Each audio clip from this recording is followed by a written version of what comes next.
Just like we promised you at the last edition that we will be back. And so we are back again.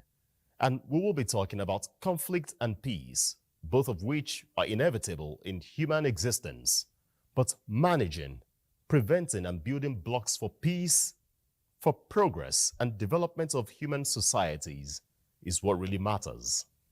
That is why in the year 2000, the Institute for Peace and Conflict Resolution was established in Nigeria as a research and think tank facility to strengthen capacity for peace, conflict prevention, and resolution.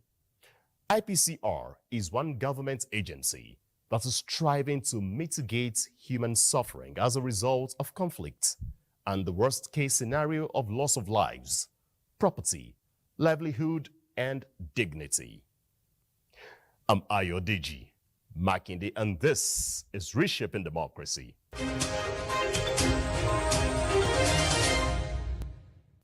On this episode is the man at the helm of affairs, Director General, Institute for Peace and Conflict Resolution, Dr. Joseph Ochogu, working hard towards building peace, promoting unity, and fostering progress. He will be answering citizens' questions on the exercise of the Institute's mandate.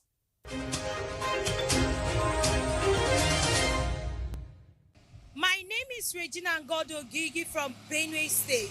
DG sir, what strategies is the IPCR implementing to promote peace and conflict prevention in Nigeria? And how do you measure the success of these initiatives? The Institute for Peace and Conflict Resolution is a creation of the federal government of Nigeria. We are domiciled under the Ministry of Foreign Affairs, where His Excellency Ambassador Tuga is our oversighting minister. And we account along that line. The Institute is primarily created as a research think tank as well as a policy advisory and intervention on the issues around conflict prevention, management, and resolution. We work on the ground in terms of providing empirical evidences on some of the issues, that impact on conflict issues and all that. And so we undertake research to inform different stakeholders on some of the best approaches to use to mitigate conflict around the country. We work largely with different stakeholders, both state and non-stakeholders, because peace is an all-inclusive entity. We are very conscious of Mr. President's 8 priority agenda, on issues around inclusive growth, inclusive growth, food security, and promoting peace and security across the country. So we take those elements of the priority areas that concerns us. Also, we work on the plank of democracy and development, which focuses also on the Mr. President's foreign policy doctrine. So when we work with that consciously, and we're very conscious and deliberate about how we carry out those assignments, we work with partners across different boards, in implementing some of the policies, research recommendations that we take. So we're doing this critical research, and we intend to provide nuanced policy advice, to the federal government of Nigeria, to try to work with Ministry of Environment and other critical ministries, to deal with these issues. So we work like that based on research to ensure that we address some of the problems, that we are facing. Critical aspect that is important for me to mention also is the issue of local government, local government tier of government, in Nigeria. We operate a 3-tier federal government system, a federal system that is the federal, the state, and the local. However, from our research, we found that the weaknesses and near absence of local governance has created a very wide gap and make conflict management, conflict resolution, and conflict prevention very difficult, no matter the kind of initiative that either the federal government or any partner put in place, making it difficult even for the military and all the arms of security itself to achieve their result. And the reason why this is so is that the local government is the frontline government presence at the community level for conflict prevention, conflict management, and conflict resolution. So where you don't find that presence of government at the local level, or you find their presence, but they are very weak or overgrown with weeds like most of the headquarters, then there is a crisis in hand. And that is why we commend Mr. President as well as the Attorney General of the Federation for achieving that feat. My name is Joseph Oduen from Benue State. DG sir, how does the IPCR foster unity, cooperation among different ethnic, religious, and cultural groups in Nigeria? Okay, what we've done also around the promoting of peace, like I said in my opening, peace is an all-inclusive thing. You can't do peace alone. And you can't build peace with one side. So what we've done actually over the years is to ensure that we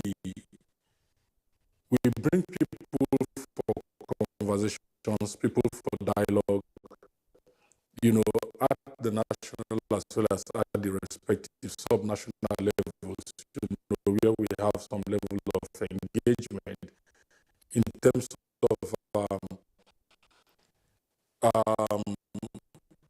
for example, if we have a program, our program cuts across different categories and different demography of the Nigerian population. If I have a program right now, my invitation is going to go to CAN, Christian Association of Nigeria, GNI, Jumatu Nasru Islam, GNI Wing, CAN Women, GNI Women Group, that is from one. That is the other side. And then we also work with traditional rulers, across the country, to try to ensure also that we are able to bring everybody on board in terms of our conversations and in terms of our discussions, in how we promote these issues. A critical component of our research also is issues around indigenship, settlership, and citizenship, which remains a very vexed question, in terms of our constitutional provisions, and the crisis this has caused. For example, in Plateau State, there is this vexed issue of who is an indigene, who is a settler, and we've not addressed it. And the Institute has been pushing these frontiers, for constitutional reform, to ensure that this thing is well addressed. Because if it is not addressed, we're likely going to be having problems back and forth. Don't forget too that the crisis in Plateau State in 2008 actually erupted out of local elections over the issues around who is a citizen, who is an indigene, who is a settler, and the whole thing snowballed also into identity crisis, along religious lines. So what we do actually is we provide this nuanced research and critically informed research to try to guide policymakers, guide political actors to ensure that they take right decisions, to try to mitigate conflict and prevent them, from escalating into violence. My name is Miriam Telumu from Benue State. DG sir, what role do traditional and community leaders play in the Institute's peace-building processes? We cannot do without traditional rulers and community leaders, because if you listen to the question that I answered initially, these are the people who are in the front line. They are all resident in the local government areas. They have the local knowledge of the context, of where they stay. They know the youths in those group populations in those places there. And that is why you cannot do any peace work anywhere in this country without traditional rulers and community leaders, as well as youth leaders and women leaders. They are very key stakeholders, in doing anything. So if you are doing any peace building activity, either, for example, we are working with the legislature to carry out a constituency project in their constituency, all those categories of people must be involved. In our programming and how we carry out our program, we are very conscious of conflict sensitivity, which means that you try to ensure that you do no harm, you cause no harm, you create no harm in your trying to manage conflict or crisis and all that, so that you don't manage one crisis and create another crisis. And that is why it's important that these stakeholders, are brought on board, particularly even women, even youth groups, as well as even those who are disabled. So we call our program, will do an inclusive programming, to address issues of conflict, in Nigeria. And recall also that our strength is not in the use of force. Our strength is in the non-forcible approach to conflict management. That is what they call the non-kinetic approach. So we try to get stakeholders to engage, to dialogue, with themselves, So before we do that, we do what we call stakeholders consultation, where all the respective relevant stakeholders in those communities are brought on board, and then we'll have our entry. Even our research also is informed on that. My name is Douglas Francis from Jos, Plateau State. What initiative is the Institute for Peace and Conflict Resolution undertaking towards promoting inequality, unemployment, and economic development, which are often drivers of conflict resolution?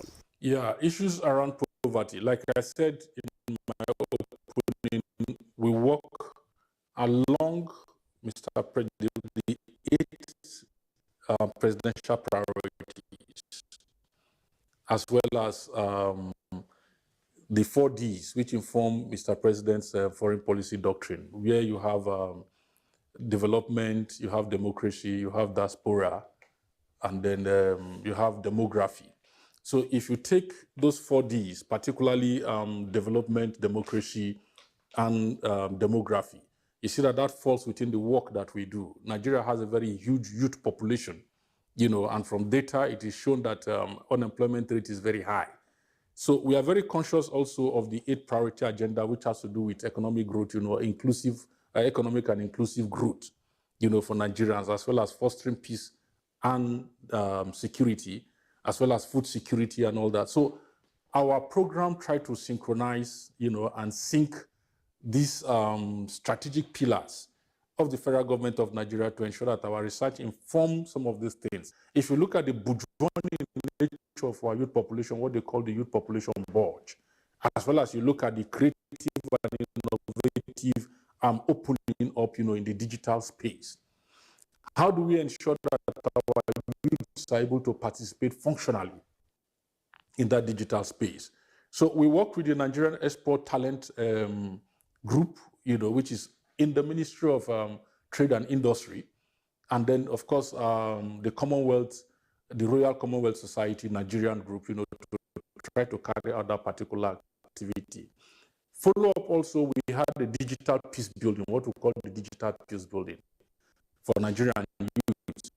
How do you use the digital space, for example, to promote peace, promote conflict resolution, to counter narratives of violence, that are so dominant in those places. So what we are doing basically is that we are working creatively and innovatively in terms of our research, in terms of our intervention, in terms of our advocacy, to amplify these spaces, to ensure also that there is peace, there is development, there is good governance, there is justice, there is equity, in our system. GG, sir. My name is Peter Amine. I am from Jos, the Plateau State capital. What are the mechanisms thus the Institute have in place for resolving conflicts?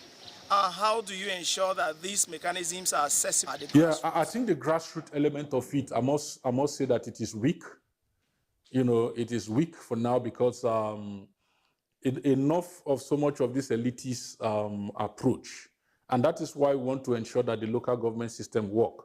Because it's not enough, for us to work at the national level and go to sub-national capital to work, because the work actually is in the local areas. And that is where it matters, more to work. So going forward, we'll be scaling up, and escalating our work with the respective communities, across the country. We hope to target specific grassroots-based community, for example, like the National Union of Road Transport Workers, National Union of Local Government Employees, National Union of Teachers, and all the respective, trade unions, that have grassroots-based elements, and then train them, give them a training of trainers that they can cascade downward, to their respective local communities and all that, to carry out their work.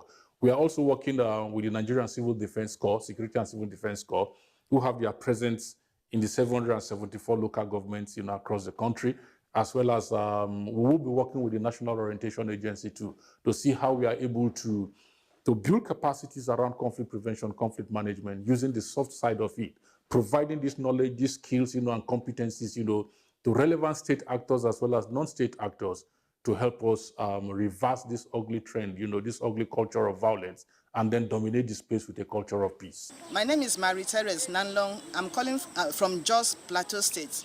So my question is, what is the Institute doing to engage the youths who have been adversely affected by conflict? Great. Research have shown clearly that youths and women and children are worst affected when it comes to issues around conflict. What the Institute have done over the years is, first and foremost, to provide technical support. So the Institute have provided technical support to the United Nations Women and the Federal Ministry of Women Affairs to develop the National Action Plan on Women, Peace and Security, which also I think some subnational actors, have been able to have their own state level plans. So that is with them, with Women Affairs. We've also worked with the Ministry of Youth, with the UN system to develop what we call the National Action Plan on Youth, Peace and Security, which we are praying that the relevant responsible actors also are able to activate these action plans. What these action plans does, particularly for youth, peace and security, is to try to ensure that youths at every level of society, mainstream issues around peace and security. And also they become active supporters of the state. Because in terms of pursuing peace and security, the state cannot achieve it alone. It is becoming increasingly clear that the use of force cannot give us what we want. So we need to engage, these youths in a more creative way. The digital economy is there. Other incentives in terms of agriculture, food security, all those things too are there. But what we need to do is to see how we calibrate these systems and want them, synchronize them, to work in a joint up kind of efforts to ensure that the youth challenge is addressed. And like I mentioned earlier on, majority of the categories in the scavenger economy, for example, are all youths. And like I tell you, we are mainstreaming them in our research. It's one of our major flagship research for this year, and we are scaling it to the top level. What maybe partnership and even collaboration have you established with organizations, government agencies, international bodies in order to ensure or advance peace and conflict resolution in the state? No, thank you very much. I think that this is a very delighting question. The reason why I say it's delighting is that as a public servant, appointed to serve the public, I operate an open door policy. When I mean open door policies, both either in the digital space or in the open spaces, and open door policy, it therefore means that anybody who has creative ideas, can walk into this office and we'll have a conversation, and then we'll begin to see it live, running forward. I have worked with organizations who just saw us online, and reached out to us, and then we engage with them and have programs. But be that as it is, this work, you can't do it all alone. You can only do it through collaboration, through partnership, and through linkages. And I've emphasized it before that we are providing this national platform, to both individuals, community-based organizations. For example, you see train a core of what they call the Nigerian facilitators. And I open up the door for the Institute for them. They can come, and then we can provide them a national platform to amplify their voice for peace. So we are working with faith-based organizations, for example, like I mentioned earlier, CAN, GNI, Form 1, and several other organizations, across the country. We work also with INGOs, that is international non-governmental organizations, in carrying out our work. We work with national non-governmental organizations to carry out our work. We work with faith-based organizations. It's no longer received NASFAT in this place. When I was in Jos, I met with GNI in the central mosques, in Jos. So, so we work along that side. Also, we have partnership with foreign bodies like Mexico, like King Abdullah International Center on Interreligious Peace Building, as well as Ufuk Dialogue. So many of them. We just celebrated our International Peace Day. So we work with, for example, the Foreign and Commonwealth Office of the British government, United States Agency for Development. They come. They don't give us a kobo. I need to mention that. They don't give us a kobo, but they provide us some level of support, to carry out some of the things that we need to carry out. And we are happy with that, and we are achieving the kind of results that we need to achieve, within at the national level as well as at sub-national level. But we need to do more, with other state agencies of the government. We need to open our doors to each other to have a conversation, because it's in having conversations between ourselves that we can activate some of the priority areas of Mr. President, as well as some of the strategic interventions that is needed to change the narrative. And I think that that is what we need more, to redefine the way we are going, as a country and as a people, to promote and entrench the culture of peace and culture of democracy and development in our society, and to ensure that everybody matters. What strategies are you employing in order to ensure the sustainability and even funding when it comes to peace building, and what area have you prioritized as far as this peace building is concerned? I think that peace is often a neglected sector. That is the truth. Comparatively to when you are talking about security, war, and all that, the use of force. And we who are scholars, we understand that from time that because of the history of humanity, human beings have actually invested in the use of force over the years than the use of use of force. But I think we are all on the same plane now that the use of force, cannot provide the necessary kind of solutions that we need. We need to complement that also. We receive our funding from the federal government of Nigeria, through yearly appropriation.